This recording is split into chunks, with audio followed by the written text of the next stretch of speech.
平安，欢迎收听迦南之声，我是刘应叶牧师。9月11日，经验上帝与改变世界，人对神，神对心。今天我们要读的经文记载在撒母耳记下17章1到4节。RPG 我们要祷告的经句记载在马可福音7章15节。那从外面进来人里面的，不会使人不洁净，相反地，那从人里面出来的才会使人不洁净。达密这个学者说，我们若注目仰望主，一切就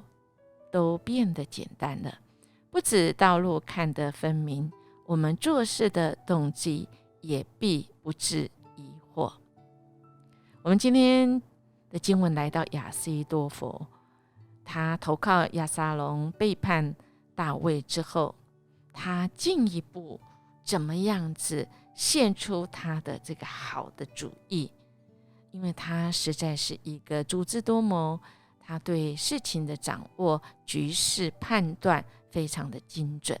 我们来看看他今天怎么样来建议，因为在我们昨天的经文看到押沙龙他是追赶着大卫，看起来大卫是落荒而逃，那么亚西多弗这一位曾经跟大卫一起革命感情，一起敬拜上帝的，非常知道大卫，所以他就跟押沙龙说，请准我挑选12000人，今晚我就去追赶大卫，我要趁着他疲乏沮丧的时候突击他，他一定惊慌失措，而跟随他的人都会逃跑，我只杀王一个人，把他的部队带来归你，好像新娘回到丈夫身边一样，你只要杀一个人，其余的人都可以平安无事。押沙龙听了之后，跟以色列的长老们都认为这是好主意。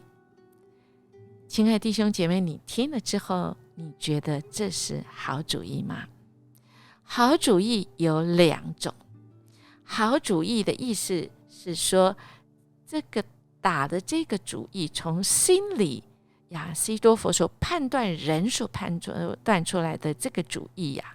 是不是对情势、对各方面人的了解啊？不管是战略位置、时机啊，或者是这个当时候的情况呢，是一个好的主意。这听起来是因为亚西多弗其实他很了解大卫，一起作战过嘛，局势以及这时候的战略应该要乘胜追击，而且他只杀一个人，哇，那个减低最小的损害。但我们知道他的动机是什么吗？神允不允许？这也就是我们说的好主意有2种，一种是人判定为好的，这个主意很好。第二种好主意是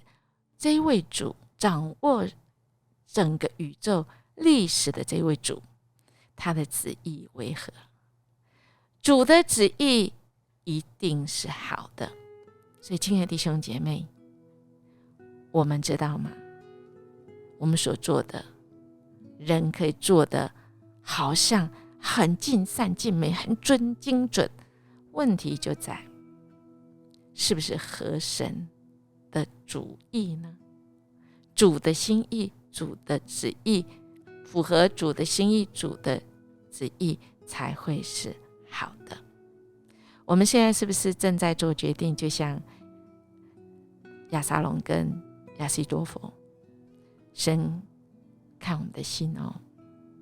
人真的要对准神，这个主意呀，才会是好的，打的主意才会是对的，才会是好的，因为我们的神看我们的动机，所以我们要注目仰望神，一切就会变得简单，我们也能够厘清我们自己的动机，不至于疑惑得罪神，好不好？我们来默想亚西多弗的战略其实是正确的，但却是顶撞神的主意。给我在经验上帝与改变世界上有什么启示呢？我们一起来祷告。阿爸天父，我们感谢你，谢谢你总是爱我们，你不愿意我们落入那人内心那深处人心里的那个动机秘密，是要顺着我们自己心意的。你要的是你的旨意，是要让人能够称你的名为圣，要让你的国降临在这地上，你的国你的旨意得以成全。恳求主帮助我们，让我们在动机心机我们的所有的时机都能够在主手中。谢谢你，我们这样祈求祷告，奉主耶稣基督的名求，阿们。耶牧师祝福您，我们今天所做的决定要对神，因为神要对我们的心哦。我们明天见。